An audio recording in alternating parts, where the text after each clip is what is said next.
তামান্নাস রেসিপিতে আপনাদের সবাইকে স্বাগত। আজ আমি আপনাদের দেখাবো খুব সহজে অল্প কিছু উপকরণে কিভাবে তৈরি করা যায় মজাদার গাজরের লাড্ডু। চলুন দেখি গাজরের লাড্ডু বানানোর উপকরণগুলো। প্রথমে লাগবে 4 থেকে 5টি মাঝারি সাইজের অথবা আধা কেজি গাজর, পরিমাণ মতো 1 কাপ কনডেন্স মিল্ক, চিনি স্বাদ মতো, লবণ স্বাদ মতো, ঘি 2 টেবিল চামচ এবং কাঠবাদাম অথবা পেস্তা বাদাম, যে কোনো বাদাম আপনাদের পছন্দ মতো, অথবা চাইলে বাদাম স্কিপ করতে পারেন, আপনার ইচ্ছা। সসপ্যান নিয়ে নিলাম, আমি একটু পানি দিয়ে দিচ্ছি। এবার পানিতে কনডেন্স মিল্কটা মিশিয়ে নিচ্ছি।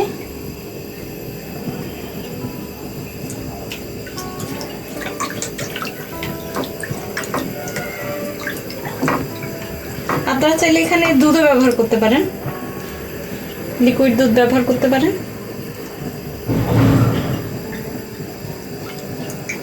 আমি কনডেন্স মিল্ক ব্যবহার করছি।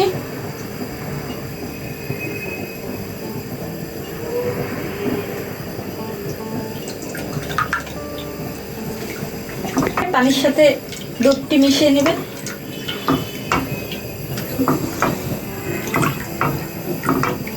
যেহেতু কনডেন্স মিল্কটা খুব ঘন, তার জন্য আমি কনডেন্স মিল্ক ব্যবহার করছি। আর কনডেন্স মিল্ক ব্যবহারে জিনিসটার টেস্ট অনেক চেঞ্জ হয়ে যায়।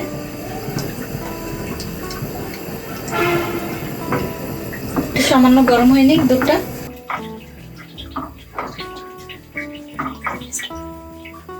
এবার দুধটা গরম হয়ে গিয়েছে, দুধের মধ্যে এবার আমি গাজর কুচিগুলো ছেড়ে দেব।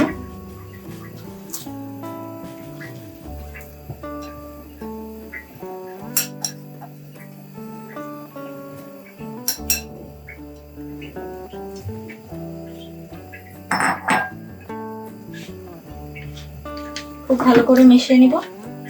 দুধের পরিমাণ ছিল এখানে প্রায় হাফ কাপ পরিমাণ।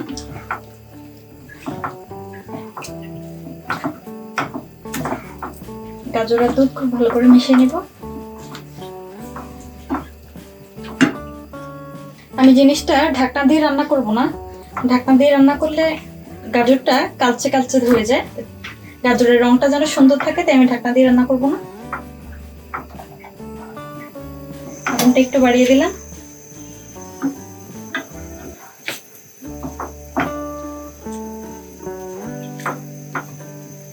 কিছুক্ষণ আমি এই দুধের মধ্যে গাজরটা রান্না করতে থাকবো।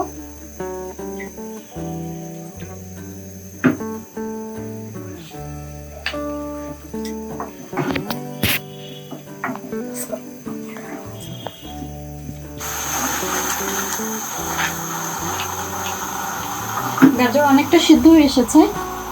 এবার আমি চিনি মিক্স করে দেবো। যেহেতু আমি কনডেন্স মিল্ক ইউজ করেছি, কনডেন্স মিল্কের দুধটা তো এমনি অনেক মিষ্টি, চিনি খুব একটা বেশি দিলাম না। চিনি স্বাদ মতো দিবেন, আর একটুখানি লবণ স্বাদ মতো।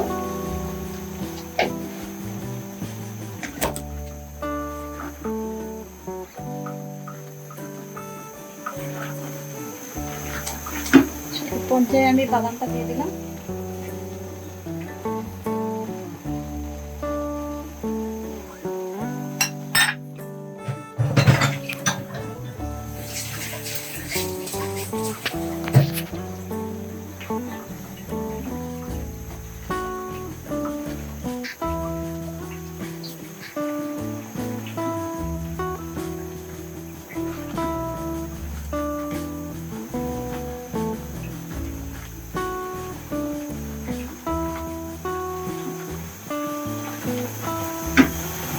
এবার একটি বাটিতে আমি অল্প কিছু, প্রায় 1 টেবিল চামচের মতো গুঁড়া দুধ নিয়েছিলাম, সেটা মিশিয়ে দিচ্ছি।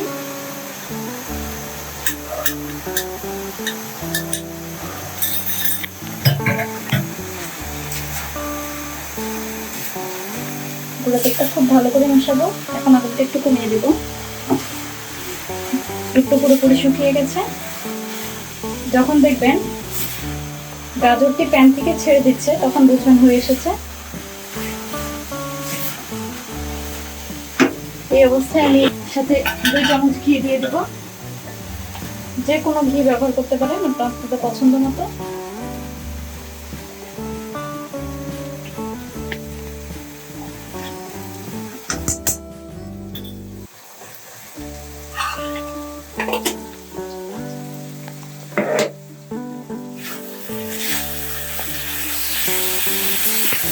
ঘি দেওয়ার সাথে সাথে সুন্দর একটা স্মেল আসছে।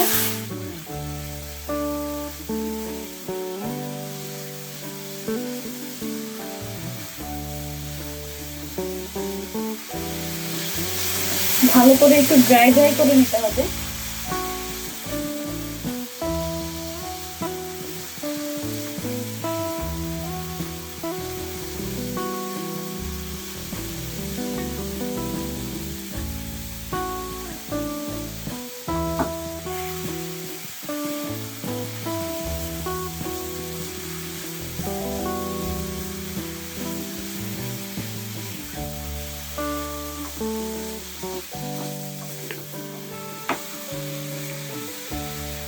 এখনো জিনিসটা একটু ছাড়া ছাড়া আছে, আরো শুকাবে।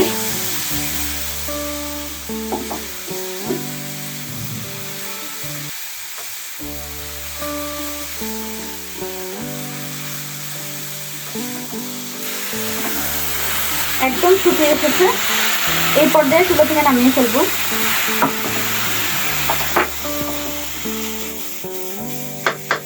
আমি কিছুক্ষণ রেখে দিব ঠান্ডা হবার জন্য জিনিসটি। গাজরটি ঠান্ডা হয়ে গেছে। ঠান্ডা হয়ে যাওয়ার পর এবার আমি একটা একটা করে হাতে নিয়ে এভাবে সুন্দর করে গোল শেপ দিয়ে নিচ্ছি। দেখতে পাচ্ছেন, সাইজটা আপনি আপনার পছন্দ মতো করে নিতে পারেন, ছোট কিংবা বড় আপনার ইচ্ছা।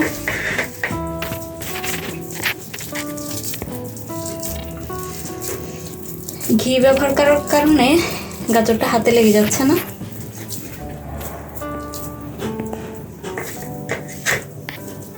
চাইলে উপরে একটু বাদাম দিয়ে ডেকোরেশন করতে পারেন, সম্পূর্ণ আপনার ইচ্ছা ডেকোরেশনটি।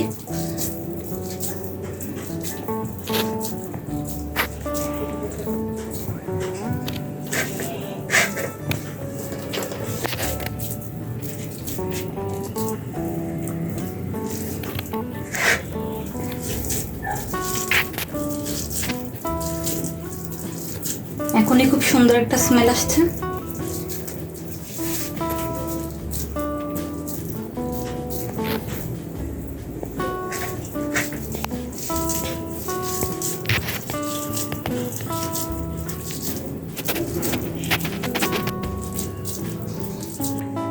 এখন দেখতেই পাচ্ছেন আমি আমার পছন্দ মতো কাজু বাদাম দিয়ে ডেকোরেশন করে নিয়েছি।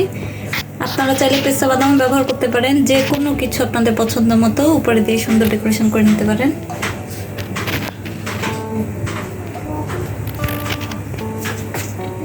তো হয়ে গেল খুব সহজ আর সুন্দর গাজরের লাড্ডু। বাসায় ট্রাই করবেন এবং আমাকে কমেন্ট করে জানাবেন কেমন হয়েছে। ধন্যবাদ।